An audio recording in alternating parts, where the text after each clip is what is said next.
Welcome friends, स्वागत है आपका हमारे चैनल जहाँ चाह वहाँ आराम है। आज हम पढ़ने जा रहे हैं क्लास 7 ज्योग्राफी का चैप्टर 4 एयर।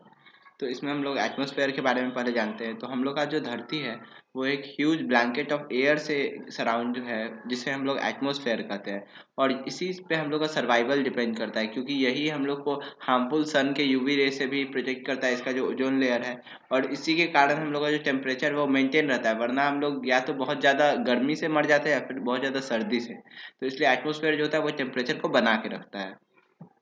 यहाँ पे अगर हम लोग लेफ्ट हैंड साइड में डू यू नो सेक्शन देखें तो उसमें बात हुआ है कि कार्बन डाइऑक्साइड एक ऐसा गैस है जो ग्रीन हाउस इफेक्ट ट्रैप कर लेता है। जो हीट होता है उसको ट्रैप कर लेता है, इसी को ग्रीन हाउस इफेक्ट कहते हैं। और इससे क्या होता है, इसलिए CO2 को ग्रीन हाउस गैस कहा जाता है।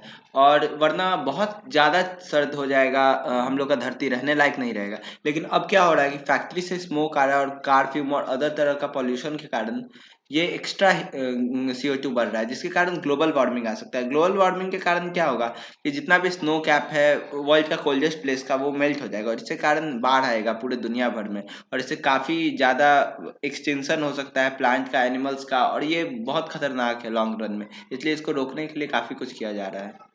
अब अगर हम लोग एटमॉस्फेयर का कंपोजिशन देखें तो इसमें सबसे ज़्यादा तो नाइट्रोजन है 78%, जैसा कि आप देख सकते हैं फिगर 4.1 में।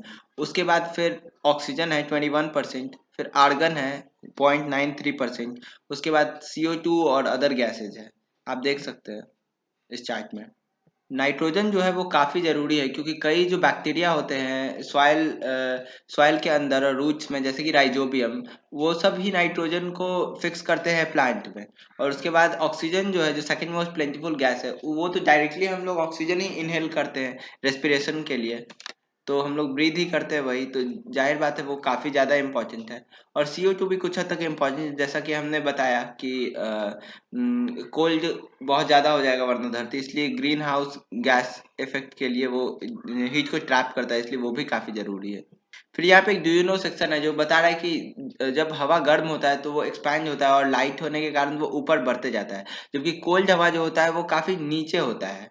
तो इससे क्या होता है कि जब गर्म हवा ऊपर जाता है और ठंडा हवा नीचे आता है, तो इससे वो गैप फिल हो जाता है और एयर सर्कुलेशन इसी तरह बरकरार रहता है। और अगर ये ज़्यादा स्पीड में होता है तो moving air is called wind, तो इसी से विंड भी तैयार होता है। यहाँ पे आप देख सकते हैं पेपर की कटिंग, जो कि ग्लोबल वार्मिंग के बारे में, और ये कैसे एक चैलेंज बन चुका है अब हम ह्यूमंस के सामने। फिर यहाँ पे स्ट्रक्चर ऑफ एटमॉस्फेयर की बात हो रही है, काफ़ी ज़्यादा इंपॉर्टेंट पार्ट है इस चैप्टर का, तो आपको ये अच्छे से समझना होगा। तो बेसिकली 5 लेयर होता है एटमॉस्फेयर का: ट्रोपोस्फेयर, स्ट्रेटोस्फेयर, मेसोस्फेयर, थर्मोस्फेयर और एक्सोस्फेयर। नीचे से ऊपर तक आप देख सकते हैं इस फिगर 4.2 में। सबसे नीचे है ट्रोपोस्फेयर, जिसमें माउंट एवरेस्ट भी आता है। तो इसमें क्या होता है कि 13 किलोमीटर तक हाइट, इसका एवरेज हाइट ऑलमोस्ट। और ज़्यादातर weather condition, weather phenomena, rainfall, fog, hail storm सब इसी लेयर में होता है। उसके बाद है स्ट्रेटोस्फेयर, जहाँ पे एरोप्लेन उड़ता है, और यहाँ पे वेदर कंडीशन नहीं ना के बराबर होता है। और इससे क्या होता है, ओजोन लेयर जो हम लोग को यूवी रे से, अल्ट्रावायलेट रेज से रोकता है सन के, वो भी ओजोन लेयर भी स्ट्रेटोस्फेयर में ही पाया जाता है। और ये 13 से 50 किलोमीटर तक ऑलमोस्ट एक्सचेंज होता है। फिर है मीजोस्फेयर। मीजोस्फेयर जो है वो 80 किलोमीटर तक है हाइट, आप देख सकते हैं ऑलमोस्ट 50 से 80 के बीच में है। और इसका खासियत यह है कि जो मेटेरॉइड, जो दूसरे ग्रह का पार्ट आता है, वो सब इसी में आपको वो मेटेरॉइड बर्न हो जाता है और एटमॉस्फेयर में घुसने ही नहीं देता है मेटेरॉइड को, मेसोस्फेयर में ही। तो इससे आप ये याद रख सकते हैं। उसके बाद है थर्मोस्फेयर। यहाँ पे थर्मोस्फेयर में टेम्परेचर काफी तेज इंक्रीज होते जाता है इसके साथ। और इसी आइनोस्फेयर जो है वो इसी का पार्ट है, थर्मोस्फेयर का ही। और ये 80 टू 400 किलोमीटर, और रेडियो ट्रांसमिशन के लिए ये काफी इंपॉर्टेंट है। रेडियो वेव जो होता है वो आइनोस्फेयर में ही होता है, जो थर्मोस्फेयर का ही पार्ट है।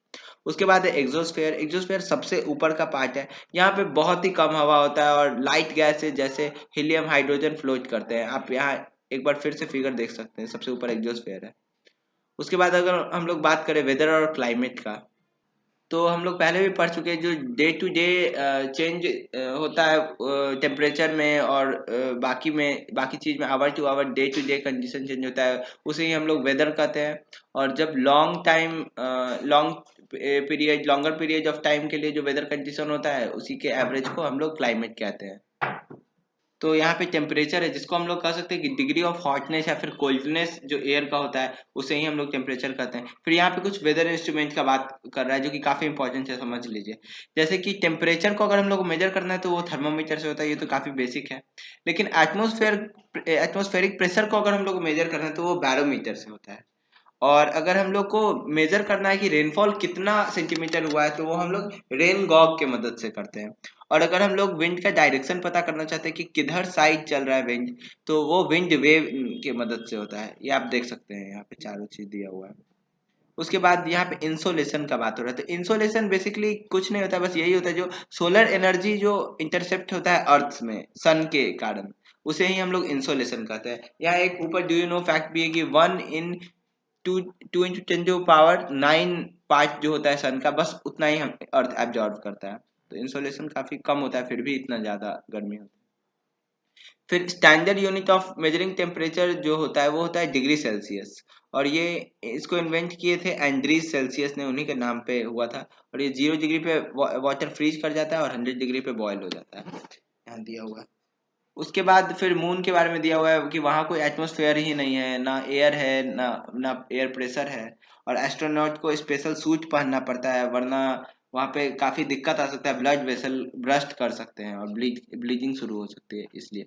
फिर एयर प्रेशर यही होता है जो जो हम सभी के बॉडी पर जो एटमॉस्फेयर होता है उसका एयर एक काउंटर प्रेशर बनाए रहता है, और हम लोग का बॉडी भी उस पर एक एग्जर्ट करता है काउंटर प्रेशर, इसी को एयर प्रेशर कहते हैं। हालांकि ये पता नहीं चलता है लेकिन हम लोग पे शुरू से लगते रहता है, इसलिए आदत हो चुका रहता है। स्पेस में कोई एयर प्रेशर नहीं होता है, जैसा कि मून पे भी नहीं होता है। यहाँ पे एक काफी इंपॉर्टेंट कॉन्सेप्ट है कि जब लोअर टेम्परेचर होता है तो प्रेशर जो होता है वो ज्यादा रहेगा, तो टेम्परेचर लो रहेगा। और टेम्परेचर अगर हाई रहेगा तो प्रेशर कम रहेगा। और हाई प्रेशर एसोसिएट होता है क्लियर और स्किनी स्काई के लिए, यहाँ पे आप देख सकते हैं। और the air always move from high pressure area to low pressure area. और इसी high pressure to low pressure में जो मूवमेंट ऑफ एयर होता है उसे ही हम लोग विंड कहते हैं। A wind is named after the direction from which it blows. जैसे कि अगर ईस्ट से वेस्ट आ रहा है तो उसको ईस्टर्ली कहेंगे, वेस्ट ईस्ट आ रहा है तो उसको वेस्टर्ली कहेंगे। फिर यहाँ पे काफी इंपॉर्टेंट है, आप फिगर 4.4 को पॉज करके देख लीजिए।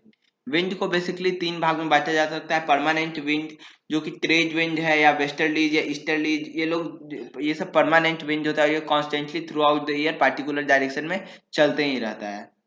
और उसके बाद सीजनल विंड है जो कि डिफरेंट सीजन के हिसाब से चलता है, जैसे इंडिया में मानसून विंड।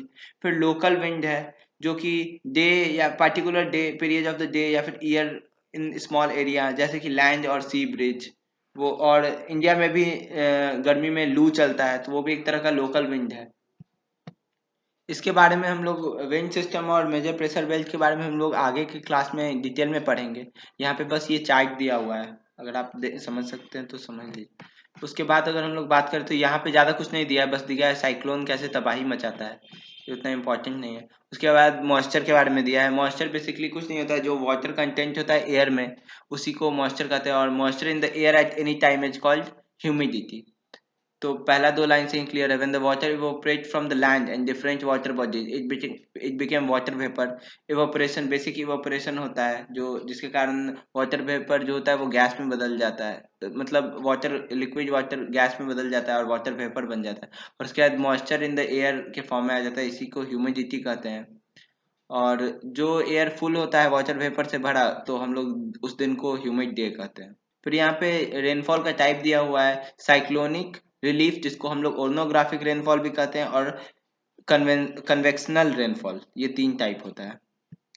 जो बारिश का ड्रॉपलेट जो लिक्विड फॉर्म में आता है तो उसको, जो प्रेसिपिटेशन लिक्विड फॉर्म में आता है उसको हम लोग रेन कहते हैं। वरना प्रेसिपिटेशन बहुत और तरीका का भी होता है, जैसे कि आप ये जानते होंगे जो पत्थर वत्थर पड़ता है तो वो भी एक तरह का प्रेसिपिटेशन है, उसको हम लोग हेल स्टॉर्म कहते हैं।